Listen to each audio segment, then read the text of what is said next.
Assalamualaikum. Homework kali ini membahas makhluk penghisap darah, vampir. Bukan untuk menakut-nakuti, tapi justru supaya kita nggak usah takut.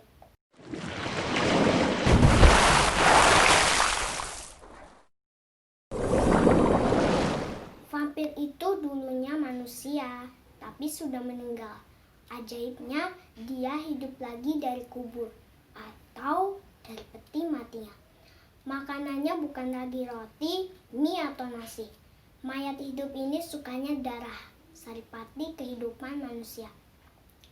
Banyak cerita rakyat seperti ini di seluruh dunia. Di Cina ada Jiangxi, vampir yang jalannya melompat-lompat. Di Jepang dan Asia Tenggara ada perempuan yang kepalanya bisa lepas dan terbang mencari mangsa. Salah satunya leak Bali.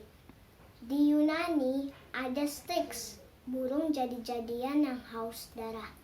Di Afrika ada asan bosam yang bergigi besi dan tinggal di pohon-pohon. Tapi yang paling terkenal tentu saja Dracula.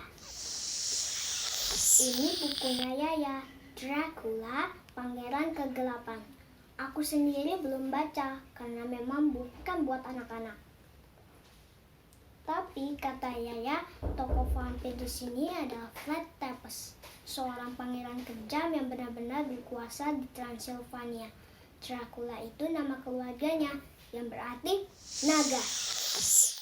Tapi Vlad yang asli nggak minum darah, nggak punya kekuatan gaib atau hidup abadi seperti vampir. Dia bukan vampir, guys. Hanya menurut salah satu penelitian, Vlad menderita porfiria, penyakit langka yang bikin kulitnya sensitif terhadap matahari. Sehingga terpaksa si pangeran hanya beraktivitas gelap-gelapan malam hari. Tapi bukan untuk menghisap darah loh ya. Memang sih makhluk penghisap darah itu ada. Contohnya nyamuk atau lintah. Terus ada juga kelelawar yang suka menggigit hewan besar dan meminum darah lewat lidah. Mungkin gara-gara itu ya vampir diceritakan bisa berubah jadi kelelawar. Tapi ini hewan beneran, gak ada hubungannya dengan setan atau sihir. Bukan vampir yang ditakuti orang-orang zaman itu. Di Eropa sekitar abad 18 pernah ada wabah pes. Ya, hampir seperti wabah corona saat ini, tapi jauh lebih parah karena dokter-dokternya belum secanggih sekarang. Di mana-mana mayat berserakan. Namanya wabah, ya orang-orang pada panik. Sampai-sampai pasien yang belum meninggal pun ada yang langsung dikubur. Jadi, bayangkan, pasien itu bangun tidur, tahu-tahu di dalam peti mati. Jelas panik, berontak, jerit-jerit. Orang luar yang dengar suara-suara dari kubur itu bukannya nolong, malah mikir, ya Tuhan, itu pasti mayat yang mencoba hidup kembali.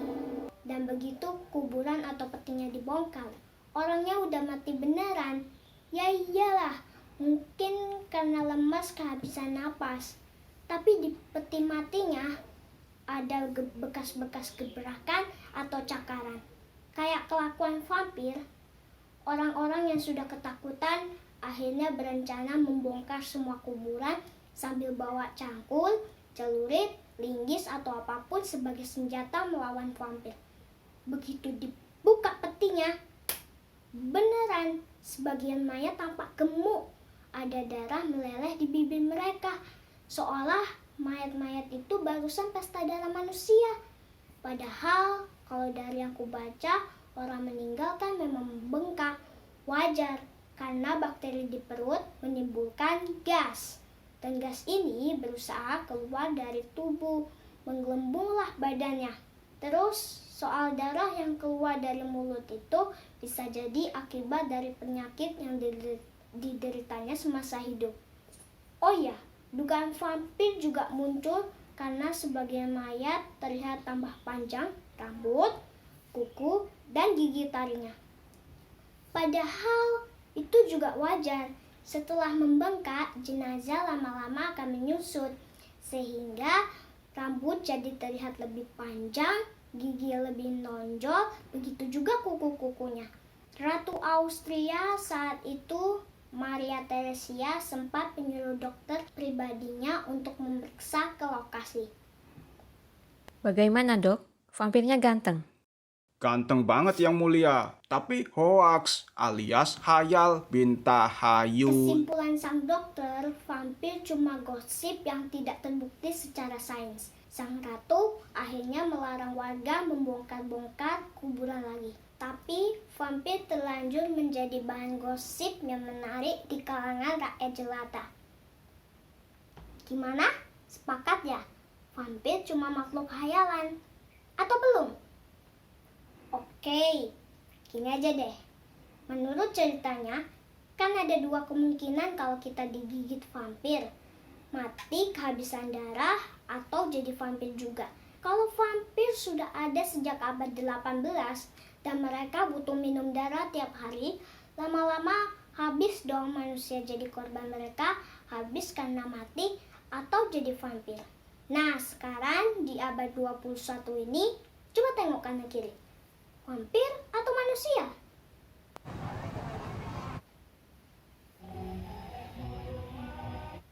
Kenapa manusianya masih banyak?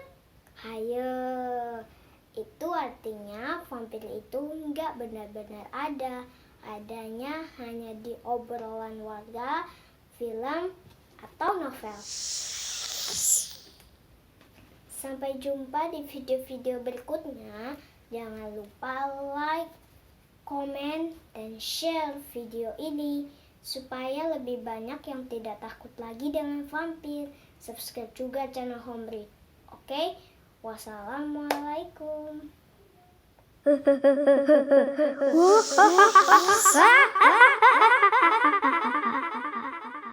Ma, jangan kayak gitu. Takut tahu. Kan ini cuma pura-pura deh, Dek.